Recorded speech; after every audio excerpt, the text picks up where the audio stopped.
ਵਾਹਿਗੁਰੂ ਜੀ ਕਾ ਖਾਲਸਾ ਵਾਹਿਗੁਰੂ ਜੀ ਕੀ ਫਤਿਹ। World news ਦੇਖ ਰਹੇ ਸਾਰੇ ਦਰਸ਼ਕਾਂ ਦਾ ਸਵਾਗਤ ਹੈ। ਮੈਂ ਹਾਂ ਗੁਰਿੰਦਰ ਸਿੰਘ। ਖਬਰਾਂ ਦੀ ਸ਼ੁਰੂਆਤ ਕਰ ਲੈਂਦੇ ਹਾਂ ਹੈਡਲਾਈਨਸ ਦੇ ਨਾਲ।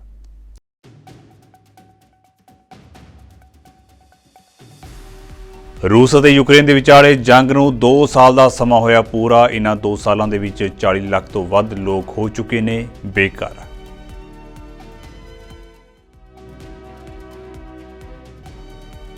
ਭਾਰਤੀ ਹਕੂਮਤ ਵੱਲੋਂ ਕਿਸਾਨਾਂ ਦੇ ਨਾਲ ਕੀਤਾ ਜਾ ਰਿਹਾ ਹੈ ਦੁਸ਼ਮਣਾਂ ਵਾਂਗ ਵਿਵਹਾਰ। ਇਸ ਅੰਦੋਲਨ ਦੌਰਾਨ 5 ਕਿਸਾਨਾਂ ਦੀ ਹੋਈ ਮੌਤ, ਕਈ ਜ਼ਖਮੀ।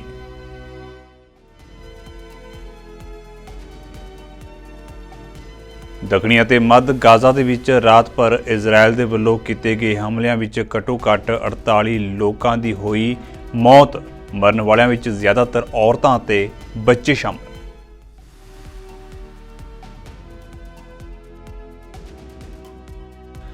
ਚੋਣਾਂ ਵਿੱਚ ਧਾਂਦਲੀ ਵਾਲੇ ਬਿਆਨਾਂ ਤੋਂ ਪਲਟੇ ਰਾਵਲਪਿੰਡੀ ਦੇ ਸਾਬਕਾ ਕਮਿਸ਼ਨਰ। ਕਿਹਾ ਕਿਸੇ ਸਿਆਸੀ ਪਾਰਟੀ ਦੇ ਕਹਿਣ ਉੱਤੇ ਦਿੱਤਾ ਸੀ ਇਹ ਬਿਆਨ।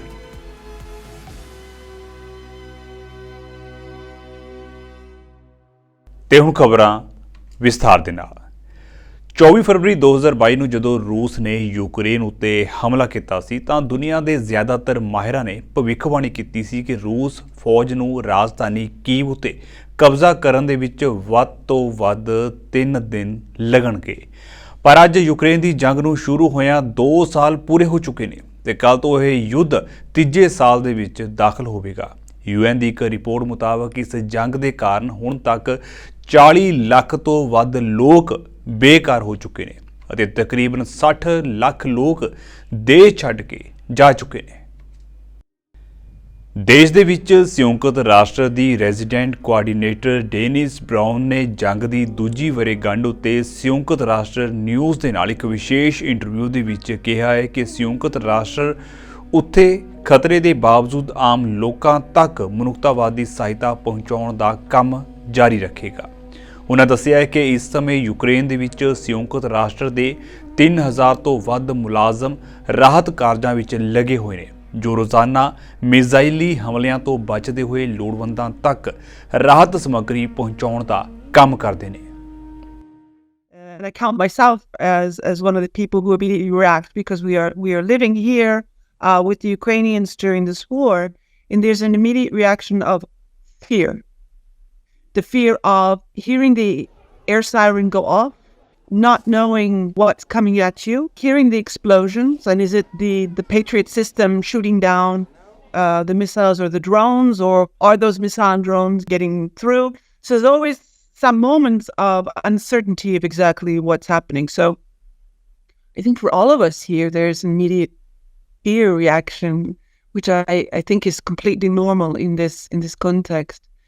And then there's the response, the immediate response of the first responders from the government side, and the humanitarian response, which is coming together more and more often, deploying psychosocial support. That becomes a huge need in the country. And also the immediate supplies that are required to repair immediately windows and doors and roofs that are damaged in the waves caused by the explosions. Often food or cash are also immediately provided. But what also comes with those attacks, particularly for the population, is loss. Loss of life, loss of your home, loss of your sense of security. No, loss is a big sentiment here. And often when schools or health clinics are hit, clinics or hospitals or the healthcare providers, then there's also loss of access to services, loss of access to a doctor, to a nurse, or to a clinic, to a school. So it's all of these things at the same time. And then when the energy infrastructure is hit, then there's loss of water, electricity, and heating. So it's cumulative effect of fear plus loss. And then the government, of course, that began with the regional and local authorities to provide an immediate support with the humanitarian community. So, it's with great sort of sorrow that I say we've become pretty good at this. ਜ਼ਿਕਰਯੋਗ ਹੈ ਕਿ ਰੂਸ ਉੱਤੇ ਲਗਾਤਾਰ ਪਾਬੰਦੀਆਂ ਦੇ ਬਾਵਜੂਦ ਨਾ ਤਾਂ ਗੋਲੀਬਾਰੀ ਰੁਕੀ ਹੈ ਤੇ ਨਾ ਹੀ ਅਜੇ ਤੱਕ ਇਸ ਲੜਾਈ ਨੂੰ ਰੋਕਣ ਦਾ ਕੋਈ ਤਰੀਕਾ ਲੱਭਿਆ ਹੈ। ਇਸ ਦੌਰਾਨ ਯੂਕਰੇਨ ਦਾ ਵੱਡਾ ਹਿੱਸਾ ਪੂਰੀ ਤਰ੍ਹਾਂ ਰੂਸ ਨੇ ਆਪਣੇ ਕਬਜ਼ੇ ਵਿੱਚ ਲੈ ਲਿਆ ਹੈ ਅਤੇ ਰੂਸੀ ਰਾਸ਼ਟਰਪਤੀ ਉਸ ਦਿਨ ਦੀ ਉਡੀਕ ਕਰ ਰਹੇ ਨੇ ਜਦੋਂ ਯੂਕਰੇਨ ਨੂੰ ਪੱਛਮੀ ਦੇਸ਼ਾਂ ਦਾ ਸਮਰਥਨ ਮਿਲਣਾ ਬੰਦ ਹੋ ਜਾਵੇਗਾ ਤੇ ਫਿਰ ਉਹ ਯੂਕਰੇਨ ਨੂੰ ਆਪਣੇ ਗੋਡਿਆਂ ਉੱਤੇ ਲਿਆ ਸਕਣਗੇ। 2 ਸਾਲਾਂ ਤੋਂ ਚੱਲ ਰਹੀ ਇਸ ਜੰਗ ਕਾਰਨ ਯੂਕਰੇਨ ਦੀਆਂ ਹਜ਼ਾਰਾਂ ਔਰਤਾਂ ਵਿਧਵਾ ਹੋ ਚੁੱਕੀਆਂ ਨੇ। ਮਾਪੇ ਆਪਣੇ ਬੱਚਿਆਂ ਨੂੰ ਦੇਖਣ ਲਈ ਤਰਸ ਰਹੇ ਨੇ। ਕਿਸਾਨ ਕੰਮ ਤੋਂ ਸੱਖਣੇ ਨੇ ਅਤੇ ਉੱਪਰ ਅਸਮਾਨ ਦੇ ਵਿੱਚ ਮੌਤ ਮੰਡਰਾ ਰਹੀ ਹੈ। ਯੂਕਰੇਨ ਦੇ ਵਿੱਚ ਸੰਯੁਕਤ ਰਾਸ਼ਟਰ ਮਨੁੱਖੀ ਅਧਿਕਾਰ ਨਿਗਰਾਨ ਮਿਸ਼ਨ ਦੀ ਰਿਪੋਰਟ ਦੇ ਅਨੁਸਾਰ ਇਸ ਸਾਲ ਯੂਕਰੇਨ ਦੇ ਵਿੱਚ 30 ਲੱਖ ਬੱਚਿਆਂ ਸਮੇਤ ਕਰੀਬ 15 ਮਿਲੀਅਨ ਲੋਕਾਂ ਨੂੰ ਮਦਦ ਦੀ ਲੋੜ ਹੈ। 80% ਤੋਂ ਵੱਧ ਲੋਕ ਡਿਪਰੈਸ਼ਨ ਦਾ ਸ਼ਿਕਾਰ ਹੋ ਚੁੱਕੇ ਨੇ, ਜਦਕਿ 40 ਲੱਖ ਦੇ ਕਰੀਬ ਲੋਕ ਬੇਘਰ ਨੇ। ਯੂਕਰੇਨ ਦੇ ਵਿੱਚ ਬੇਘਰ ਹੋਏ ਲੋਕਾਂ ਦੇ ਵਿੱਚ 58% ਔਰਤਾਂ ਸ਼ਾਮਲ ਹਨ। To Ukraine, the Office for the Coordination of Humanitarian Affairs tells us that attacks in the Donetsk region yesterday damaged a water filtering station in Kramatorsk city, disrupting the supply of clean water. The city, which had a pre-war population of 220,000 people, is now home to 90,000 people. The attacks also caused civilian casualties and damage to civilian infrastructure on both sides of the front lines in the Donetsk region. That's according to what we hear from Ukrainian government and Russian installed authorities on the other side. On the humanitarian response, aid organizations immediately delivered assistance, including emergency air repair materials to communities on the Ukrainian side of the front lines. Also in the Donetsk region, humanitarian partners provided aid to the frontline town of Kurokov, which has been impacted by 10 years of hostilities. The aid consisted of 13 tons of medical and hygiene supplies, including for people with disabilities, and various other material to support civilians whose access to basic services is severely disrupted. ਦੂਜੇ ਪਾਸੇ ਰੂਸ ਦੇ ਖਿਲਾਫ ਅਮਰੀਕੀ ਰੋਕਾਂ ਜਾਰੀ ਨੇ ਅਤੇ America ਦੇ ਉਪ ਖਜ਼ਾਨਾ ਸਕੱਤਰ ਵੈਲੀ ਨੇ ਵੀਰਵਾਰ ਨੂੰ ਨਿਊਜ਼ ਏਜੰਸੀ ਰਾਈਟਰਸ ਨੂੰ ਦੱਸਿਆ ਹੈ ਕਿ ਯੂਕਰੇਨ ਉੱਤੇ ਰੂਸ ਦੇ ਹਮਲੇ ਦੀ ਦੂਜੀ ਵਰ੍ਹੇਗੰਢ ਉੱਤੇ ਕਾਰਵਾਈ ਕਰਦੇ ਹੋਏ ਅਮਰੀਕਾ ਨੇ 500 ਤੋਂ ਵੱਧ ਪਾਬੰਦੀਆਂ ਲਗਾਈਆਂ ਨੇ। ਉਹਨਾਂ ਕਿਹਾ ਹੈ ਕਿ ਅਮਰੀਕੀ ਪਾਬੰਦੀਆਂ ਦੇ ਇਸ ਸਮੂਹ ਦੇ ਵਿੱਚ ਪੱਛਮੀ ਦੇਸ਼ ਵੀ ਸ਼ਾਮਲ ਨੇ, ਜਿਸ ਦੇ ਵਿੱਚ ਰੂਸ ਦੇ ਫੌਜੀ ਉਦਯੋਗਿਕ ਕੇਂਦਰਾਂ ਤੋਂ ਇਲਾਵਾ ਉਹਨਾਂ ਦੇਸ਼ਾਂ ਦੀਆਂ ਕੰਪਨੀਆਂ ਉੱਤੇ ਵੀ ਪਾਬੰਦੀਆਂ ਲਗਾਈਆਂ ਗਈਆਂ ਨੇ ਜੋ ਰੂਸੀ ਫੌਜੀ ਠਿਕਾਣਿਆਂ ਨੂੰ ਮਦਦ ਪ੍ਰਦਾਨ ਕਰਦੀਆਂ ਨੇ। ਫਰਵਰੀ 2022 ਦੇ ਵਿੱਚ ਸ਼ੁਰੂ ਹੋਈ ਜੰਗ ਤੋਂ ਬਾਅਦ ਅਮਰੀਕਾ ਨੇ ਰੂਸ ਉੱਤੇ ਹਜ਼ਾਰਾਂ ਪਾਬੰਦੀਆਂ ਲਗਾਈਆਂ ਸਨ ਅਤੇ ਰੂਸ ਨੂੰ ਅੰਤਰਰਾਸ਼ਟਰੀ ਵਪਾਰ ਪ੍ਰਣਾਲੀ ਤੋਂ ਬਾਹਰ ਰੱਖਿਆ ਗਿਆ। Bureau report. ਭਾਰਤ ਹੀ ਨਹੀਂ, ਯੂਰਪ ਦੇ ਵਿੱਚ ਵੀ ਕਿਸਾਨ ਆਪਣੀਆਂ ਮੰਗਾਂ ਨੂੰ ਲੈ ਕੇ ਵਿਰੋਧ ਪ੍ਰਦਰਸ਼ਨ ਕਰ ਰਹੇ ਨੇ। ਯੂਰਪੀਅਨ ਯੂਨੀਅਨ ਅਤੇ ਸਥਾਨਕ ਖੇਤੀਬਾੜੀ ਨੀਤੀਆਂ ਵਿਰੁੱਧ ਚੱਲ ਰਹੇ ਵਿਰੋਧ ਪ੍ਰਦਰਸ਼ਨਾਂ ਦੇ ਵਿਚਕਾਰ ਬੀਤੇ ਦਿਨੀ ਵੀ ਹਜ਼ਾਰਾਂ ਕਿਸਾਨ ਟਰੈਕਟਰਾਂ ਉੱਤੇ ਕੇਂਦਰੀ ਮੈਡਰਿਡ ਦੇ ਵਿੱਚ ਦਾਖਲ ਹੋਏ ਅਤੇ ਉਹਨਾਂ ਨੇ ਮੈਡਰਿਡ ਦੇ ਵਿੱਚ ਹੋਣ ਵਾਲੇ ਪ੍ਰਦਰਸ਼ਨਾਂ ਦੇ ਵਿੱਚ ਸ਼ਮੂਲੀਅਤ ਕੀਤੀ।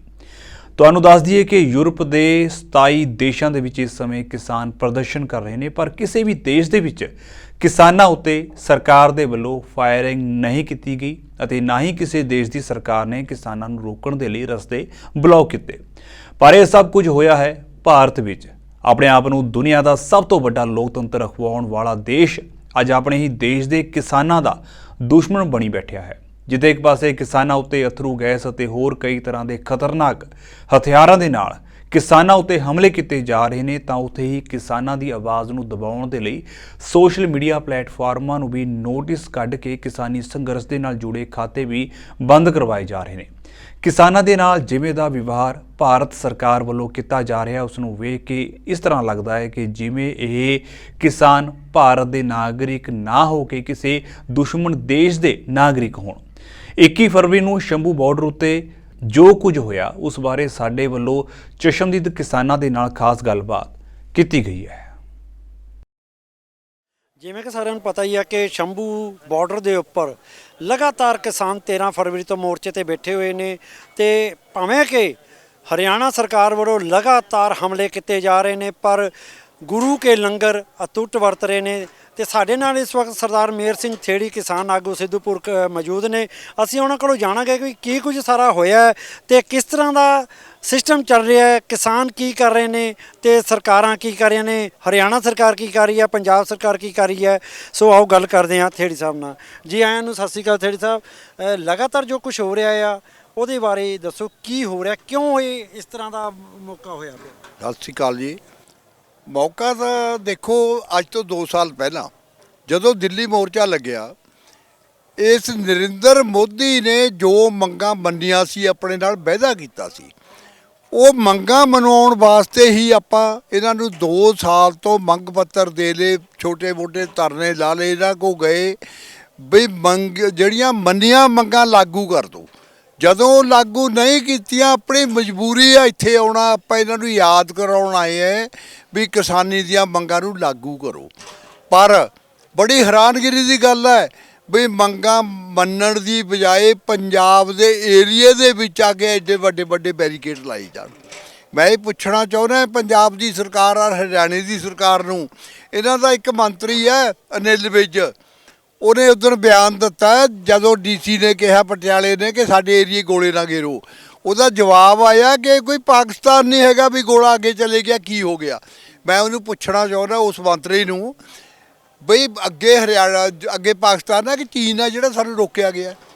ਇਹ ਪੁਲ ਹੈ ਜਿਹੜਾ ਪੰਜਾਬ ਦਾ ਪੁਲ ਹੈ, ਜਿੱਥੇ ਤਾਈਂ ਮੈਂ ਜਾਣਕਾਰੀ ਪ੍ਰਾਪਤ ਕੀਤੀ ਹੈ। ਇਹਦੀ ਕੁਝ ਦਿਨ ਪਹਿਲਾਂ ਨਿਸ਼ਾਨਦੇਹੀ ਵੀ ਕਰੀ ਗਈ ਹੈ ਕੰਪਿਊਟਰ ਦੇ ਨਾਲ। ਇਹ ਘੱਗਰ ਆ ਜਿਹੜਾ ਪੰਜਾਬ ਦਾ, ਪੁਲ ਪੰਜਾਬ ਦੇ ਵਿੱਚ ਹੈ।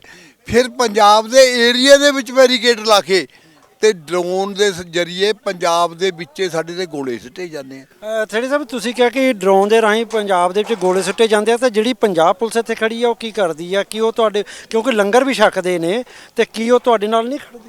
ਦੇਖੋ, ਪੰਜਾਬ ਪੁਲਿਸ ਦਾ ਇੱਕ ਉਦਾਹਰਨ ਮੈਂ ਪਹਿਲਾਂ ਕੱਲ੍ਹ ਦੀ ਦੇਣੀ ਚਾਹਾਂਗਾ। ਇਹਨਾਂ ਨੂੰ ਜਵਾਨੀ ਹੁਕਮ ਹੈ ਕਿ ਉੱਥੇ ਇਕੱਠ ਨਹੀਂ ਹੋਣ ਦੇਣਾ, ਕੋਸ਼ਿਸ਼ ਕਰੋ ਰੋਕੋ, ਲਿਖਤੀ ਨਹੀਂ। ਕੱਲ੍ਹ ਦੀ ਮਿਸਾਲ ਹੈ ਵੀ ਇਹਨਾਂ ਨੇ ਸਾਡੀਆਂ ਲੰਗਰ ਵਾਲੀਆਂ ਗੱਡੀਆਂ ਵੀ ਰੋਕੀਆਂ, ਸਾਡੇ ਨੌਜਵਾਨਾਂ ਨੂੰ ਸਕੂਟਰ ਮੋਟਰਸਾਈਕਲਾਂ 'ਤੇ ਆਉਂਦਿਆਂ ਨੂੰ ਵੀ ਰੋਕਿਆ। ਮੈਂ ਆਪ ਜਾ ਕੇ ਆ ਪਿੱਛੇ ਬੈਠਾ ਹੋਣਾ 200 ਬੰਦਾ ਪੁਲਿਸ ਦਾ, ਉੱਥੇ ਵੱਡੇ ਵੱਡੇ ਅਫਸਰ ਆਪ ਬੈਠੇ ਹੈ, ਉਹਨਾਂ ਨੇ ਗੱਡੀ ਰੋਕੀ, ਸਾਨੂੰ ਜਾਣਾ ਪਿਆ ਕਿ ਇਹਦਾ ਕਾਰਨ ਦੱਸੋ, ਗੱਡੀ ਕਿਉਂ ਰੋਕੀ ਹੈ, ਤੁਹਾਡੇ ਕੋਲ ਕੀ ਲਿਖਤੀ ਹੈ, ਕੌਣ ਰੋਕ ਰਿਹਾ ਹੈ? ਨਹੀਂ ਜੀ ਨਹੀਂ, ਅਸੀਂ ਤਾਂ ਟ੍ਰੈਫਿਕ ਘਟਾਉਣ ਵਾਸਤੇ ਕਰ ਰਹੇ ਹਾਂ। ਅਸੀਂ ਉਹਨਾਂ ਨੂੰ ਕਿਹਾ ਕਿ ਟ੍ਰੈਫਿਕ ਘਟਾਉਣ ਨੂੰ ਇਸ ਇਲਾਕੇ ਦਾ ਵਿੱਚ ਸ਼ੰਭੂ ਬਾਰਡਰ ਦੀ ਕੁੱਲ ਦੁਨੀਆ ਦੇ ਵਿੱਚ ਆਵਾਜ਼ ਹੈ, ਇਹਨਾਂ ਪਿੰਡਾਂ ਨੂੰ ਨਹੀਂ ਪਤਾ ਵੀ ਇੱਥੇ ਧਰਨਾ ਲੱਗਿਆ, ਨਾ ਜਾਈਏ। ਜਿਹਦਾ ਨੇੜੇ ਪਿੰਡ ਹੈ ਤੁਸੀਂ ਉਹਨੂੰ ਵੀ ਹੈਰਾਨ ਕਰਦੇ ਆ ਕਿ ਇੱਧਰ ਨੂੰ ਘੁੰਮ, ਉੱਧਰ ਨੂੰ ਘੁੰਮ, ਉਹਨੂੰ ਆਪ ਪਤਾ ਵੀ ਮੈਂ ਕਿੱਥੇ ਨੂੰ ਜਾਣਾ। ਇਹਦਾ ਸਿਰਫ ਹਦਾਇਤ ਹੈ ਵੀ ਆਪਾਂ ਇਕੱਠ ਰੋਕਣਾ ਹੈ, ਸਾਡਾ ਇਕੱਠ ਰੋਕਣਾ ਬੰਦ ਕਰ ਦਿਓ, ਨਹੀਂ ਤੁਹਾਡੇ ਨਾਲੇ ਪਹਿਲਾਂ ਨਿਬੜਨਾ ਪਊਗਾ। ਤਾਂ ਉਹਨਾਂ ਨੇ ਗੱਡੀਆਂ ਭੇਜੀਆਂ, ਤਾਂ ਸਾਡੇ ਨੌਜਵਾਨ ਆਉਣ ਲੱਗੇ। ਤੇ ਜਿਹੜੀ ਇੱਥੇ ਪੁਲਿਸ ਹੈ, ਇਹ ਤੁਹਾਨੂੰ ਪੰਜਾਬ ਪੁਲਿਸ ਦਾ ਪਤਾ ਹੀ ਹੈ ਜੋ ਕੁਝ ਕਰਦੇ ਆ, ਕਿਉਂਕਿ ਇਹਦੇ 'ਤੇ ਕੁੰਡਾ ਕੋਈ ਨਹੀਂ ਹੈਗਾ। ਇਹ ਖਾਣ ਪੀਣ ਨੂੰ ਤਾਂ ਸਾਡਾ ਹੀ ਖਾਂਦੇ ਹੈ, ਪਰ ਜਦੋਂ ਡਰੋਨ ਵੱਜਦਾ, ਜਦ ਆਪ ਪਿੱਛੇ ਨੂੰ ਭੱਜ ਲੈਂਦੇ, ਉਹ ਸਾਡੇ ਨੌਜਵਾਨਾਂ ਦੇ ਨੁਕਸਾਨ ਹੋ ਰਿਹਾ। ਕਿੰਨੇ ਨੌਜਵਾਨ ਸਾਡੇ ਪਹਿਲੇ ਦਿਨ 13-14 ਤਰੀਕ ਨੂੰ ਜਿਹੜੇ ਅੱਜ ਤੱਕ ਹਸਪੀਟਲਾਂ 'ਚ ਪਏ ਹੈ। ਇੱਕ ਨੌਜਵਾਨ ਇੱਥੇ ਨੇੜੇ ਦੇ ਪਿੰਡ ਦਾ ਹੈ, ਉਹਦੀ ਅੱਖ ਦੀ ਰੋਸ਼ਨੀ ਚਲੇਗੀ, ਉਹ ਸਾਰੀ ਉਮਰ ਉਹਦਾ ਖਮਿਆਜਾ ਭੁਗਤੂਗਾ ਇਸ ਸੋਚਦਾ। ਕੱਲ੍ਹ ਖਨੌਰੀ ਕੀ ਹੋਇਆ, ਸਾਡਾ ਨੌਜਵਾਨ ਸ਼ਹੀਦ ਕਰ ਦਿੱਤਾ, ਪੰਜਾਬ ਦੀ ਧਰਤੀ ਵਿੱਚ ਆ ਕੇ ਗੋਲੀ ਮਾਰ ਕੇ ਸਾਡੇ ਟਰੈਕਟਰਾਂ ਦੀਆਂ ਟੈਂਕੀਆਂ ਭੰਨ ਦਿੱਤੀਆਂ, ਤੇ ਟਰੈਕਟਰਾਂ ਦੇ ਵਿੱਚ ਮਿੱਟੀ ਘੱਟਾ ਪਾਇਆ ਗਿਆ ਵੀ ਇਹਨਾਂ ਦਾ ਨੁਕਸਾਨ ਕਰਨਾ ਹੈ। ਫਿਰ ਮੈਂ ਪੁੱਛਣਾ ਚਾਹੁੰਦਾ ਵੀ ਇਹ ਪੰਜਾਬ ਸਰਕਾਰ ਜਾਂ ਹਰਿਆਣਾ ਸਰਕਾਰ ਇਹ ਕਿਸਾਨਾਂ ਦੀ ਦੁਸ਼ਮਣ ਹੋਈ ਕਿ ਮਦਦ ਕਰਦੀ ਹੋਈ? ਜੇ ਸਰਕਾਰ ਮੂਰਖਾਂ ਵਾਲੀ ਸਰਕਾਰ ਬਣ ਗਈ ਹੈ, ਸਾਨੂੰ ਆਪਣੇ ਨੌਜਵਾਨਾਂ ਦੀ ਲੋੜ ਹੈ। ਅਸੀਂ ਜੋਸ਼ ਦੇ ਨਾਲ ਹੋਸ਼ ਵੀ ਕਾਇਮ ਰੱਖਣਾ, ਆਪਣਾ ਨੁਕਸਾਨ ਨਹੀਂ ਕਰਾਉਣਾ। ਮੋਰਚਾ ਚੱਲੂਗਾ, ਮੰਗਾਂ ਪੂਰੀਆਂ ਕਰਾਵਾਂਗੇ, ਇਹਦੇ ਨੱਕ 'ਚ ਦਮ ਕਰਕੇ ਕਰਾਵਾਂਗੇ, ਪਰ ਇਹਦਾ ਢੰਗ ਤਰੀਕਾ ਸਮੁੱਚੀ ਆ ਜਿੰਨੀਆਂ ਕਿਸਾਨ ਜਥੇਬੰਦੀਆਂ ਇਕੱਠੀਆਂ ਮੋਰਚਾ ਲੜਦੀਆਂ, ਉਹਨਾਂ ਸਾਰਿਆਂ ਦੀ ਸਹਿਮਤੀ ਦੇ ਨਾਲ ਅਗਲਾ ਪ੍ਰੋਗਰਾਮ ਲਿਖਿਆ ਜਾਊਗਾ। ਬਹੁਤ ਬਹੁਤ ਧੰਨਵਾਦ ਥੇੜੀ ਸਾਹਿਬ। ਸੋ ਇਹ ਸੰਤ ਮੇਰ ਸਿੰਘ ਥੇੜੀ ਜੀ ਜਿਨ੍ਹਾਂ ਨੇ ਬੜਾ ਸਪਸ਼ਟ ਕੀਤਾ ਕਿ ਜੋ ਕੁਝ ਵੀ ਕੀਤਾ ਜਾਊਗਾ ਜੋਸ਼ ਤੇ ਹੋਸ਼ ਕਾਇਮ ਰੱਖ ਕੇ ਕੀਤਾ ਜਾਊ। ਸਰਕਾਰਾਂ ਜਿੰਨਾ ਮਰਜ਼ੀ ਜ਼ੁਲਮ ਕਰ ਲੈਣ, ਪਰ ਅਸੀਂ ਆਪਣੀ ਨੌਜਵਾਨੀ ਦਾ ਨੁਕਸਾਨ ਹੋਣ ਤੋਂ ਵੀ ਬਚਾਓ ਰੱਖਣਾ ਆ। ਗੁਰੂ ਕੇ ਲੰਗਰ ਵਰਤ ਰਹੇ ਨੇ, ਵਰਤਦੇ ਰਹਿਣਗੇ। ਜੋ ਕੁਝ ਸਰਕਾਰਾਂ ਕਰ ਰਹੀਆਂ ਨੇ, ਸਰਕਾਰਾਂ ਨੂੰ ਉਹਦਾ ਜਵਾਬ ਦੇਣਾ ਪਏਗਾ। ਜ਼ਬਰ ਦਾ ਮੁਕਾਬਲਾ ਸਬਰ ਨਾਲ ਕੀਤਾ ਜਾ ਰਿਹਾ ਹੈ। ਸੋ ਦਿਓ ਇਜਾਜ਼ਤ। ਤੁਹਾਡਾ ਆਪਣਾ ਮੇਜਰ ਸਿੰਘ, ਪੰਜਾਬੀ। ਸਤਿ ਸ੍ਰੀ ਅਕਾਲ। ਦੱਖਣੀ ਅਤੇ ਮੱਧ ਗਾਜ਼ਾ ਦੇ ਵਿੱਚ ਰਾਤ ਭਰ ਇਜ਼ਰਾਈਲੀ ਹਮਲਿਆਂ ਦੇ ਵਿੱਚ ਘੱਟੋ-ਘੱਟ 48 ਲੋਕ ਮਾਰੇ ਜਾ ਚੁੱਕੇ ਨੇ, ਜਿਨ੍ਹਾਂ ਦੇ ਵਿੱਚ ਜ਼ਿਆਦਾਤਰ ਔਰਤਾਂ ਅਤੇ ਬੱਚੇ ਸ਼ਾਮਲ ਸਨ। ਸੰਯੁਕਤ ਰਾਸ਼ਟਰ ਦੀਆਂ ਏਜੰਸੀਆਂ ਨੇ ਮਨੁੱਖਤਾਵਾਦੀ ਸੰਕਟ ਅਤੇ ਖੇਤਰ ਵਿੱਚ ਭੁੱਖਮਰੀ ਦੀ ਸੰਭਾਵਨਾ ਨੂੰ ਲੈ ਕੇ ਵਧ ਰਹੀਆਂ ਚਿੰਤਾਵਾਂ ਦੇ ਵਿਚਕਾਰ ਇੱਕ ਵਾਰ ਮੁੜ ਜੰਗਬੰਦੀ ਲਈ ਅਪੀਲ ਕੀਤੀ ਹੈ। ਸੰਯੁਕਤ ਰਾਸ਼ਟਰ ਦੇ ਵਿੱਚ ਫਲਸਤੀਨ ਦੇ ਰਾਜਦੂਤ ਰਿਆਦ ਮਨਸੂਰ ਨੇ ਇੱਕ ਵਾਰ ਮੁੜ ਦੁਹਰਾਇਆ ਹੈ ਕਿ ਗਾਜ਼ਾ ਦੇ ਵਿੱਚ ਇਜ਼ਰਾਈਲ ਦੀ ਫੌਜ ਵੱਲੋਂ ਕੀਤੀ ਜਾ ਰਹੀ ਨਸਲਕੁਸ਼ੀ ਨੂੰ ਰੋਕਣ ਲਈ ਜੰਗਬੰਦੀ ਹੀ ਇੱਕੋ ਇੱਕ ਰਸਤਾ ਹੈ। ਉਨ੍ਹਾਂ ਕਿਹਾ ਹੈ ਕਿ ਗਾਜ਼ਾ ਦਾ ਹੈਲਥ ਸਿਸਟਮ ਪੂਰੀ ਤਰ੍ਹਾਂ ਤਬਾਹ ਹੋ ਚੁੱਕਿਆ ਹੈ ਅਤੇ ਜੰਗ ਦੇ ਨਾਲ ਦੇਸ਼ ਦੇ ਜ਼ਿਆਦਾਤਰ ਆਬਾਦੀ ਕਈ ਜਾਨਲੇਵਾ ਬਿਮਾਰੀਆਂ ਦਾ ਵੀ ਸਾਹਮਣਾ ਕਰ ਰਹੀ ਹੈ। ਉਨ੍ਹਾਂ ਅਪੀਲ ਕੀਤੀ ਹੈ ਕਿ ਖੇਤਰ ਵਿੱਚ ਜਲਦ ਤੋਂ ਜਲਦ ਸ਼ਾਂਤੀ ਬਹਾਲ ਕੀਤੀ ਜਾਵੇ ਤਾਂ ਜੋ ਮਾਸੂਮ ਜਾਨਾਂ ਨੂੰ ਬਚਾਇਆ ਜਾ ਸਕੇ। Try to reach an agreement after 140 days to have an immediate ceasefire to save lives and to save the looming catastrophe above our heads in Rafah, in which approximately 1.5 million Palestinians are cramped in that small area to try to save their lives and to stop the Israeli occupying forces from invading Rafah. Regrettably, we are extremely disappointed that a resolution was not adopted in spite of the fact that there was very strong support by 13 and a half, you can say close to 14 members of the Security Council to that call, and we thought that this massive support in the Council, outside the Council, in the General Assembly, in the Summit of NAM, in the Summit of the Arab countries and the Islamic countries, and in the Summit of the African Union just few days ago, in which everyone is saying ceasefire, ceasefire now. Even high school students in the city of New York who decided last week to march in the streets out of their schools demanding a ceasefire now, and millions in all corners of the globe. Unfortunately, one country does not see it that way. And if that country has the power to say, as it was announced in the Council, that they want to have a long cessation of hostilities to be able to negotiate what they are negotiating with two of our countries, Egypt and Qatar, the release of prisoners and the hostages, who is stopping them from demonstrating to us through action of stopping the fighting and then to continue to negotiate whether the Security Council adopt a resolution or not, although it is the charter responsibility of the Security Council whenever there is conflict, whenever there is war, that the first thing that they should ask for is a ceasefire. Rawalpindi ਦੇ ਸਾਬਕਾ commissioner ਲਿਆਕਤ ਅਲੀ ਚੱਠਾ ਨੇ ਪਾਕਿਸਤਾਨ ਦੇ ਵਿੱਚ ਹਾਲ ਹੀ ਦੇ ਅੰਦਰ ਹੋਈਆਂ ਆਮ ਚੋਣਾਂ ਵਿੱਚ ਵੱਡੇ ਪੱਧਰ ਉਤੇ ਧਾਂਦਲੀ ਦਾ ਦੋਸ਼ ਲਾਇਆ ਸੀ, ਪਰ ਹੁਣ ਉਹਨਾਂ ਨੇ ਆਪਣੇ ਦੋਸ਼ਾਂ ਨੂੰ ਵਾਪਸ ਲੈ ਲਿਆ। ਲਿਆਕਤ ਅਲੀ ਚੱਠਾ ਨੇ ਕਿਹਾ ਹੈ ਕਿ ਉਹ ਆਪਣੇ ਦਾਅਵਿਆਂ ਤੋਂ ਬੇਹੱਦ ਸ਼ਰਮਿੰਦਾ ਹੈ। ਲਿਆਕਤ ਅਲੀ ਚੱਠਾ ਨੇ ਹਾਲ ਹੀ ਦੇ ਵਿੱਚ ਦੋਸ਼ ਲਾਇਆ ਸੀ ਕਿ ਪਾਕਿਸਤਾਨ ਦੀਆਂ ਆਮ ਚੋਣਾਂ ਵਿੱਚ ਰਾਵਲਪਿੰਡੀ ਤੋਂ 13 ਉਮੀਦਵਾਰਾਂ ਨੂੰ ਜ਼ਬਰਦਸਤੀ ਜੇਤੂ ਐਲਾਨਿਆ ਗਿਆ ਸੀ। ਉਸ ਦੇ ਇਲਜ਼ਾਮਾਂ ਨੇ ਪਾਕਿਸਤਾਨੀ ਸਿਆਸਤ ਵਿੱਚ ਖਲਬਲੀ ਮਚਾ ਦਿੱਤੀ ਸੀ। ਆਪਣੇ ਦੋਸ਼ਾਂ ਉੱਤੇ ਯੂ ਟਰਨ ਲੈਂਦੇ ਹੋਏ ਲਿਆਕਤ ਅਲੀ ਨੇ ਕਿਹਾ ਹੈ ਕਿ ਮੈਂ ਆਪਣੇ ਕੰਮਾਂ ਦੀ ਪੂਰੀ ਜ਼ਿੰਮੇਵਾਰੀ ਲੈਂਦਾ ਹਾਂ ਅਤੇ ਕਿਸੇ ਵੀ ਕਾਨੂੰਨੀ ਕਾਰਵਾਈ ਦਾ ਸਾਹਮਣਾ ਕਰਨ ਲਈ ਆਪਣੇ ਆਪ ਨੂੰ ਅਧਿਕਾਰੀਆਂ ਦੇ ਸਾਹਮਣੇ ਸਮਰਪਣ ਕਰ ਰਿਹਾ ਹਾਂ। ਉਸਨੇ ਚੋਣ ਕਮਿਸ਼ਨ ਨੂੰ ਆਪਣੀ ਮੁਆਫੀ ਦਾ ਲਿਖਤੀ ਬਿਆਨ ਸੌਂਪਦਿਆਂ ਕਿਹਾ ਹੈ ਕਿ ਉਸਨੇ ਇਹ ਦੋਸ਼ ਇੱਕ ਪਾਰਟੀ ਦੇ ਇਸ਼ਾਰੇ ਉੱਤੇ ਲਾਏ ਨੇ। ਚੱਡਾ ਨੇ ਕਿਹਾ ਹੈ ਕਿ ਉਹ ਇਹਨਾਂ ਦੋਸ਼ਾਂ ਤੋਂ ਸ਼ਰਮਿੰਦਾ ਹੈ ਅਤੇ ਉਹ ਭਾਈਚਾਰੇ ਤੋਂ ਮੁਆਫੀ ਮੰਗਣਾ ਚਾਹੁੰਦਾ ਹੈ। ਉਸਨੇ ਕਿਹਾ ਹੈ ਕਿ ਮੈਂ 9 ਮਾਰਚ ਨੂੰ ਸੇਵਾ ਮੁਕਤ ਹੋ ਰਿਹਾ ਸੀ ਅਤੇ ਆਪਣੀਆਂ ਸਰਕਾਰੀ ਸਹੂਲਤਾਂ ਗੁਆਉਣ ਬਾਰੇ ਚਿੰਤਤ ਸੀ। ਮੈਂ ਇਹ ਸਾਰੇ ਦੋਸ਼ ਇੱਕ ਸਿਆਸੀ ਪਾਰਟੀ ਦੇ ਇਸ਼ਾਰੇ ਉੱਤੇ ਲਾਏ ਨੇ। ਪਾਕਿਸਤਾਨ ਦੇ ਵਿੱਚ ਚੋਣਾਂ ਤੋਂ ਬਾਅਦ ਹੁਣ ਨਵੀਂ ਸਰਕਾਰ ਦੀ ਤਸਵੀਰ ਸਾਫ਼ ਹੋ ਰਹੀ ਹੈ। ਨਵੀਂ ਸਰਕਾਰ PMLN ਅਤੇ ਪਾਕਿਸਤਾਨ ਪੀਪਲਸ ਪਾਰਟੀ ਦੇ ਗੱਠਜੋੜ ਦੇ ਵਿੱਚ ਚੱਲੇਗੀ। PMLN ਨੇਤਾ ਸ਼ਾਹਬਾਜ਼ ਸ਼ਰੀਫ ਦੇਸ਼ ਦੇ ਨਵੇਂ ਪ੍ਰਧਾਨ ਮੰਤਰੀ ਬਣਨਗੇ, ਜਦਕਿ ਆਸਿਫ ਅਲੀ ਜ਼ਰਦਾਰੀ ਰਾਸ਼ਟਰਪਤੀ ਦਾ ਅਹੁਦਾ ਸੰਭਾਲਣਗੇ। ਇਸ ਦੌਰਾਨ ਜੇਲ੍ਹ ਦੇ ਵਿੱਚ ਬੰਦ ਪਾਕਿਸਤਾਨ ਦੇ ਸਾਬਕਾ ਪ੍ਰਧਾਨ ਮੰਤਰੀ ਇਮਰਾਨ ਖਾਨ ਦਾ ਇੱਕ ਨਵਾਂ ਬਿਆਨ ਵੀ ਸਾਹਮਣੇ ਆਇਆ। ਇਮਰਾਨ ਖਾਨ ਦਾ ਕਹਿਣਾ ਹੈ ਕਿ ਉਹ ਅੰਤਰਰਾਸ਼ਟਰੀ ਮੁਦਰਾ ਫੰਡ ਨੂੰ ਪੱਤਰ ਲਿਖ ਕੇ ਪਾਕਿਸਤਾਨ ਨੂੰ ਦਿੱਤੀ ਜਾਣ ਵਾਲੀ ਵਿੱਤੀ ਸਹਾਇਤਾ ਰੋਕਣ ਲਈ ਕਹਿਣਗੇ। एक बहुत अहम आज बहुत ही अहम एक इन्फॉर्मेशन आपको देना चाहता हूं जो इमरान खान साहब ने कहा है। उनकी तरफ से आज एक ख़त जारी होगा और वो ख़त जो है वो IMF को जारी किया जाएगा। IMF और यूरोपियन यूनियन और बाकी जो ऑर्गेनाइजेशंस हैं उनका एक अपना मैंडेट है, अपना एक चार्टर है और वो चार्टर ये कहता है कि मुल्क में उसी वक्त वो काम करने की इजाज़त देंगे, उसी वक्त लोन देंगे। उसकी कंडीशन ये है कि मुल्क में गुड गवर्नेंस हो और गुड गवर्नेंस तब भी होती है, गुड गवर्नेंस की जो शिक है वो ये है सबसे अहम शिक कि मुल्क में जमहूरियत हो। जिस मुल्क में जमहूरियत नहीं है वहाँ जो बैनुल अक़वामी जो इस तरह के इदारे हैं वो काम करना नापसंद करते हैं, ना उनको काम करना चाहिए। और जमहूरियत का सबसे बड़ा सतून फ्री एंड फेयर इलेक्शन है।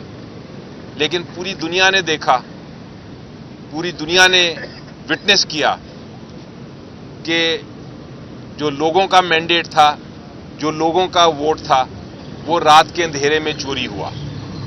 प्री पोल रिगिंग जो है उसको तो छोड़ दें, पोस्ट पोल रिगिंग जो रात को हुई जिसमें जीते हुए कैंडिडेट्स हमारे जो थे उनको हराया गया, PTI के कैंडिडेट्स को, और जो हारे हुए थे, बुरी तरह हारे हुए थे, उनको जिताया गया। तो ये जो चोरी था मैंडेट, उसमें जमहूरियत नहीं चल सकती। और अगर इलेक्शंस फ्री एंड फेयर नहीं हुए तो किसी भी अदारा जो है वो अगर अवाम के हक को जहाँ देखता है कि वाकई चोरी हुई है, वहाँ वो लोन उस मुल्क को नहीं दे सकता, क्योंकि वो लोन जो है जो कर्जा देगा वो अवाम पे और उसका बोझ होगा। और ऐसी हुकूमत जिसके पीछे अवाम का एतमाद ना हो, वो उस लोन को वापस करने में, मुल्क की तरक्की में, मुल्क की जो क्राइसिस हैं इतने सारे, उनको हल करने में वो नाकाम रहेगी। ਸਾਲ 2021 ਦੇ ਵਿੱਚ ਵਾਪਰੇ ਦਰਦਨਾਕ ਸੜਕ ਹਾਦਸੇ ਵਿੱਚ ਅਫਜ਼ਲ ਪਰਿਵਾਰ ਦੇ 5 ਵਿੱਚੋਂ 4 ਮੈਂਬਰਾਂ ਦੀ ਮੌਤ ਹੋ ਗਈ ਸੀ। ਉਸੇ ਸੰਬੰਧ ਵਿੱਚ ਕੋਰਟ ਦੇ ਵੱਲੋਂ ਦੋਸ਼ੀ ਨੂੰ ਉਮਰ ਕੈਦ ਦੀ ਸਜ਼ਾ ਸੁਣਾਈ ਗਈ ਹੈ। ਕੋਰਟ ਦੇ ਫੈਸਲੇ ਤੋਂ ਬਾਅਦ ਪਰਿਵਾਰਕ ਮੈਂਬਰਾਂ ਵੱਲੋਂ ਪੱਤਰਕਾਰਾਂ ਦੇ ਨਾਲ ਗੱਲਬਾਤ ਕੀਤੀ ਗਈ। ਦੱਸ ਦਈਏ ਕਿ ਕੋਰਟ ਦੇ ਫੈਸਲੇ ਦੇ ਵਿੱਚ ਸਾਹਮਣੇ ਆਇਆ ਹੈ ਕਿ ਇਸ ਘਟਨਾ ਦੇ ਦੋਸ਼ੀ ਵੱਲੋਂ ਜਾਣਬੁੱਝ ਕੇ ਇਸ ਵਾਰਦਾਤ ਨੂੰ ਅੰਜਾਮ ਦਿੱਤਾ ਗਿਆ ਸੀ ਅਤੇ ਇੱਕ ਮੁਸਲਿਮ ਪਰਿਵਾਰ ਨੂੰ ਨਿਸ਼ਾਨਾ ਬਣਾ ਕੇ ਉਸਦੇ 4 ਪਰਿਵਾਰਕ ਮੈਂਬਰਾਂ ਦਾ ਕਤਲ ਕੀਤਾ ਗਿਆ ਸੀ। We begin with an expression of remembrance of God, to whom we all belong. We would like to acknowledge the professionalism and integrity of everyone who worked towards this decision. Justice Pomeranz, the courthouse employees in Windsor and London, victim services, the London police force, the public servants in the City of London, our fellow Canadians, our fellow citizens. There were thousands of hours of work that led to the decision that we heard today. Hearing the sentence read aloud today, we both feel both a hollowness and a storm brewing within. We don't know if it's closure or justice. What we do know is that the verdict will not bring back what was stolen. It will not mend the fractured pieces of our lives, our identity, and our security. For us, the journey of healing continues. The scars, physical and emotional, will remain. But we choose not to reply to hate with more hate. We choose to honor the memory of our family by fighting for a world where such tragedies never have to happen again. The terrorism designation acknowledges the hate that fueled this fire, the ugliness that took the lives of Talat, Salman, Madiha, and Yumna. But this hate didn't exist in a vacuum. It thrived in the whispers, the prejudices, the normalized fear of the other.